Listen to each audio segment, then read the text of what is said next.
Xiaomi 11T Pro और iQOO 9 40,000 में बहुत अच्छे फोन है, नो डाउट। तो जाहिर सी बात है आपको कंफ्यूजन भी होगा, नो डाउट। तो ऐसे ही मैंने फ्रीक्वेंटली आस्क्ड क्वेश्चन जो बहुत सारे लोग पूछते हैं लेकिन जिनका कोई जवाब नहीं देता, मैंने इकट्ठे किए हैं और इस वीडियो के एंड तक मैं सबका जवाब दे दूंगा। और अगर आप ये वीडियो एंड तक देखते रहोगे तो आपको एक चीज समझ में आएगी कि वीडियो में मजा बहुत आता है।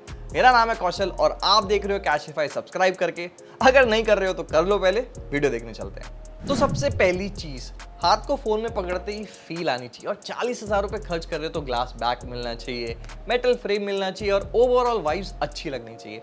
तो Xiaomi में तो फ्रंट में गोरिल्ला ग्लास विक्टस मिलता है और पीछे भी टेक्सचर्ड ग्लास बैक मिल जाता है जो काफी ज्यादा अच्छा लगता है। बट iQOO में कोई ऐसा ब्रांडेड प्रोटेक्शन नहीं है, बट हाँ ग्लास है दोनों तरफ और पीछे वाला टेक्सचर ग्लास काफी ज्यादा प्रीमियम फील होता है। अब आप बात करोगे कि ये 40,000 का फोन है तो मेटल फ्रेम तो होगा ही, राइट? तो iQOO में है।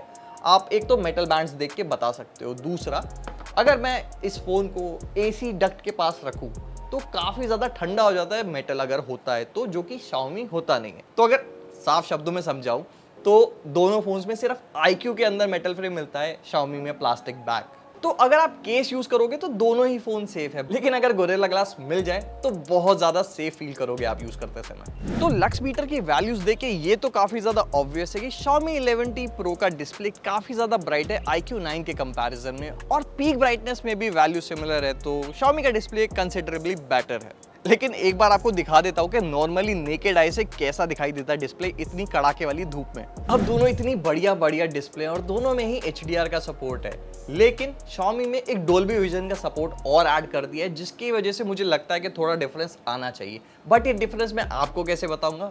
वीडियोस प्ले करेंगे नेटफ्लिक्स पर जो डोल्बी विजन सपोर्ट के संग आती हैं और देखेंगे कि कैसी दिखती है दोनों फोन्स के ऊपर। आप भले ही ना बता पाओ डिफरेंस, लेकिन मैं बता सकता हूँ। और गौर से अगर मैं देखूं, डोल्बी विजन वाली जो वीडियो है जो प्ले हो रही है Xiaomi के फोन, वो थोड़ी सी ज्यादा ब्राइट और डिटेल ज्यादा दिखा पाती है। तो आई गेस अगर आप डोल्बी विजन वाला कंटेंट कंज्यूम करते हो तो आपको फर्क पड़ेगा, अनलेस HDR तो दोनों में है ही। वाटर रेजिस्टेंस एक ऐसी चीज है, अगर हो तो कोई इसकी वैल्यू नहीं करता और अगर ना हो तो डर डर के यूज करना पड़ता है बारिश में और बाथरूम के अंदर। वैसे तो इन दोनों फोन्स में भी नहीं है, लेकिन घबराना नहीं है क्योंकि थोड़ा थोड़ा मेजर इन दोनों ही फोन्स ने लिया है। तो अगर मैं इन दोनों फोन्स को लेकर पानी में थोड़ी देर के लिए डुबा भी दूं तो आप देख पाओगे ये दोनों फोन्स चल रहे हैं।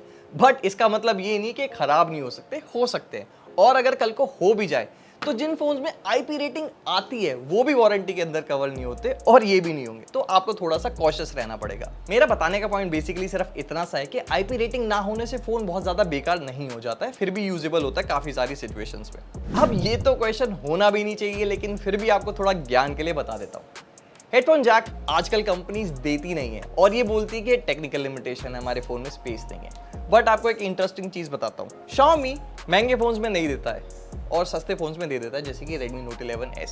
बट सरप्राइजिंग चीज ये है कि इस फोन में भी IR ब्लास्टर आता है, तो आई डोंट थिंक कि स्पेस का कोई प्रॉब्लम है Xiaomi के संग। बट ऐसा नहीं कि iQOO थोड़ा सा अलग है, iQOO के अंदर भी नहीं है और सेम केस है 20,000 वाले फोन में देते हैं। अब देखो, कैमरा पे दिखा पाना थोड़ा सा मुश्किल होगा मेरे लिए, बट ये तो आप भी जानते हो कि capacitive fingerprint reader optical fingerprint reader के कंपैरिजन में काफी ज्यादा फास्ट होते हैं। iQOO में ऑप्टिकल दिया है जो कि स्क्रीन के अंदर है, तो आप स्क्रीन पर ही टैप करके फोन अनलॉक कर सकते हो, जो कि ठीक है, काम करता है। बट मेरा फेवरेट है Xiaomi का कैपेसिटिव फिंगरप्रिंट स्कैनर जो कि पावर बटन में दिया हुआ है, जिसको अनलॉक और लॉक करना बहुत ज्यादा स्मूथ हो जाता है। तो आपकी चॉइस काफी सिंपल है, अगर आपको इन स्क्रीन फिंगरप्रिंट स्कैनर पसंद है तो iQOO 9 आपके लिए, लेकिन अगर आप कैपेसिटिव फिंगरप्रिंट रीडर के फैन हो तो Xiaomi 11T Pro में मिलता है। तो अब इन दोनों ही फोन्स में 120 और 120 वॉट की चार्जिंग मिलती है, तो दोनों में ही कोई इशू नहीं है कि फोन जल्दी चार्ज होंगे या नहीं। अब कितनी जल्दी चार्ज होता है ये मैं आपको बता देता हूँ। iQOO 9 0 to 100 अगर फोन ऑफ है तो लिटरली 20 मिनट के अंदर हो जाता है और Xiaomi भी पीछे नहीं है, ये भी 19 से 21 मिनट के बीच में हो जाता है। थोड़ा बहुत मेरे कैलकुलेशन में एरर हो सकता है, बट ये दोनों ही फोन बहुत ज्यादा फास्ट है चार्जिंग में।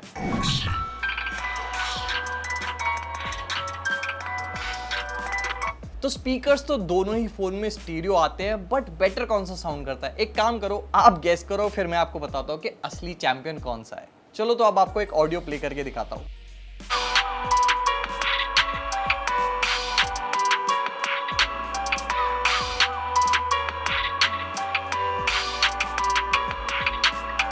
iQOO 9 के स्पीकर अच्छे हैं, नो डाउट, काफी ज्यादा रिच साउंड आती है, बट Xiaomi 11T Pro में साउंड बाय हरमन कार्डन के स्पीकर्स मिलते हैं जो कि बहुत ज्यादा रिच साउंड करते हैं और नोटिसेबल डिफरेंस है दोनों की ऑडियो में।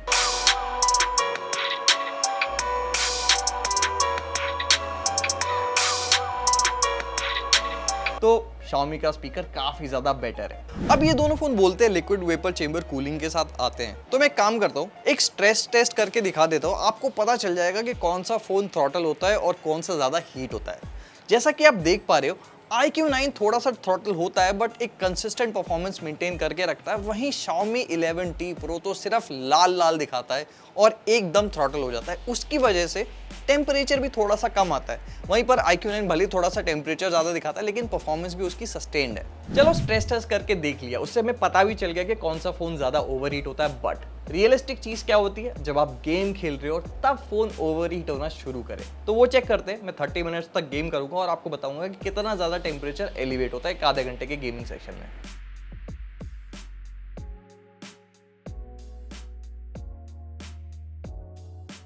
तो इस 30 मिनट के ब्रीफ गेमिंग टेस्ट के बाद हमें यह पता चलता है कि दोनों में से कोई भी फोन ओवरहीट तो नहीं होता है, लेकिन थोड़ा थोड़ा टेम्परेचर सबका एलिवेट हो जाता है।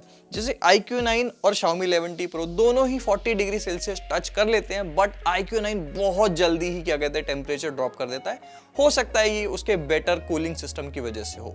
तो मैक्सिमम ग्राफिक सेटिंग्स क्या होंगी अगर आप BGMI खेलते हो दोनों फोन्स में? Xiaomi 11T Pro के अंदर अल्ट्रा HD ग्राफिक्स के संग अल्ट्रा FPS पे आप खेल सकते हो, बट अगर आपको एक्सट्रीम FPS चाहिए तो आपको थोड़े से ग्राफिक्स HDR तक गिराने पड़ेंगे, तभी आप खेल पाओगे। और यही सेम सेटिंग्स आप iQOO 9 में भी खेल सकते हो। तो Xiaomi 11T Pro और iQOO 9 दोनों में ही LPDDR5 रैम और UFS 3.1 स्टोरेज मिलती है, बट इससे आपको क्या फर्क पड़ेगा? रियल लाइफ में जो डिफरेंस आता है वो आप शायद ही मेजर कर पाओ, बट जो थोड़ा बहुत माइन्यूट डिफरेंस है वो हम एक CPDT टेस्ट करके बता सकते हैं, जो कि आप अपनी स्क्रीन पर देख सकते हो। और भले थोड़ा सा ही डिफरेंस है, but Xiaomi 11T Pro iQOO 9 से थोड़ा सा ज्यादा फास्ट है। अब आप कुछ भी कह लो कि Xiaomi में बग्स आते हैं, MIUI अच्छा नहीं है, क्या करे, बट जब फीचर देता है MIUI तो बहुत भर भर के देता है। अब जैसे इसमें देख लो, डुअल ऐप्स का सपोर्ट फन टच हो, उसमें बहुत लिमिटेड, आप 3-4 ऐप्स को ही क्लोन कर सकते हो, लेकिन MIUI में भर भर के ऐप क्लोनिंग का सपोर्ट है और 40 ऐप्स को तो मैं अभी करंटली क्लोन कर सकता हूँ। अब स्विगी ऐप को मैं क्लोन करके करूंगा क्या,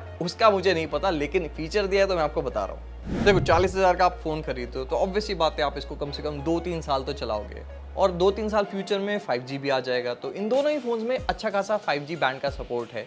Xiaomi 11T Pro में 13 5G बैंड्स मिलते हैं और iQOO 9 में 8, तो ठीक है, बट उससे ज्यादा इंपॉर्टेंट पता है क्या है? 4G career aggregation. तो चलो मैं आपको ऑफिस में घूम घूम के दिखाता हूँ कैसे मैंने टेस्ट किया और फाइंड आउट किया कितने CA मिल जाते हैं इस फोन में। तो 4G कैरियर एग्रीगेशन चेक करने के लिए मैंने नेटमॉन्स्टर ऐप यूज करी और ऑफिस में जगह जगह घूमा, और सरप्राइजिंग चीज पता है क्या? इस हॉलवे और इस डोरवे के बीच में कहीं जाकर मुझे 4G कैरियर एग्रीगेशन मिला, वो भी 4CA, but for a split second, जो शायद कैमरे पे कैप्चर ना भी हो पाया हो। मेरा कहने का पॉइंट सिर्फ इतना है कि ओवरऑल कैरियर एग्रीगेशन दोनों ही फोन्स में मिलता है, बट आप ऐसे 4CA 3CA करके कंपेयर करोगे तो आपको ज्यादा फर्क नहीं पता चलेगा दोनों ही फोन्स में। तो अगर नॉर्मल यूजर की तरह यूज करोगे तो 2CA 3CA मिल जाएगा और स्पीड भी डिसेंट आएंगी। तो ये तो मैं पहले ही बता देता हूँ कि दोनों ही फोन्स का जो हैप्टिक मोटर है, लीनियर मोटर है, बहुत ज्यादा अच्छा फील देती है और हैप्टिक्स भी बहुत ज्यादा एक्यूरेट है। बट अगर मैं कंपेयर करने लग जाऊं तो Xiaomi का हैप्टिक थोड़ा सा ज्यादा इंटेंस है और एक्यूरेट फील होता है iQOO 9 के कंपैरिजन में। बट क्योंकि आप दोनों फोन कभी भी एक साथ नहीं यूज करोगे तो आपके लिए दोनों सेम है, आपको ज्यादा फर्क नहीं पड़ना चाहिए, और सिर्फ हैप्टिक्स मोटर के बेसिस पर ये डिसीजन नहीं लेना कि कौन सा फोन ज्यादा बेटर है। तो आप शायद इस व्यू फाइंडर में ना देख पा रहे हो, बट सामने क्यूट सा डॉगी बैठा है, तो उसका मैं फोटो लेता हूँ हाई रेजोल्यूशन मोड में और देखेंगे जूम इन करके किसके अंदर ज्यादा डिटेल्स निकल के आती है। अब 4K 60 FPS तो बहुत छोटी बात हो गई, Xiaomi 8 के 30 FPS में शूट कर सकता है, जो कि माइंड ब्लोइंग है। और आयरनी की बात पता है क्या? जिस कैमरा से हम शूट कर रहे हैं वो तक नहीं रिकॉर्ड कर सकता है 8K में। और हाँ, iQOO का भी बता देता हूँ, ये 4K 60 FPS में शूट कर सकता है, जो कि इसका मैक्सिमम रेजोल्यूशन है। तो अगर आपको व्लॉगिंग करनी है और आपको इतना भारी DSLR लेके नहीं घूमना है तो Xiaomi 11T Pro बहुत अच्छे पोर्ट्रेट मोड के संग आपको रिकॉर्ड करने देता है, जो कि iQOO 9 में अभी पॉसिबल नहीं है। हो सकता है फ्यूचर में अपडेट आ जाए, अगर आ जाता है तो मैं डिस्क्रिप्शन बॉक्स में अपडेट कर दूंगा। अब स्टेबलाइजेशन की अगर मैं बात करूं तो आपको पता ही है कि iQOO 9 के अंदर गिम्बल स्टेबलाइजेशन मिलता है, जो कि काफी ज्यादा अच्छा है अपने आप में। और मेरे लिए थोड़ा सा मुश्किल होगा कैमरा पे दिखाने के लिए, बट इसका एक्चुअल लेंस 2 एक्सिस पर मूव करता है जो कि बहुत ज्यादा अच्छी स्टेबलाइजेशन देता है। तो चलो एक साइड बाय साइड कंपैरिजन दिखाता हूँ। ये मैं भागते हुए दोनों की वीडियो बना रहा हूँ और आप देख सकते हो कि फुटेज कितनी ज्यादा स्टेबल है और मैं कितनी तेज भाग रहा हूँ। अब जैसे दोनों ही फोन्स में गूगल डायलर मिलता है तो आप कॉल्स तो रिकॉर्ड कर लोगे दोनों फोन्स में, बट एक डिस्क्लेमर सुनाई देगा दोनों ही पार्टीज को। बट अगर आपको कॉल्स ऑटोमेटिकली रिकॉर्ड करनी है तो वो सिर्फ आप उन कॉन्टैक्ट्स की कर सकते हो जो आपके फोन में सेव नहीं है। चलो मैं आपको एक बारी करके दिखा देता हूँ।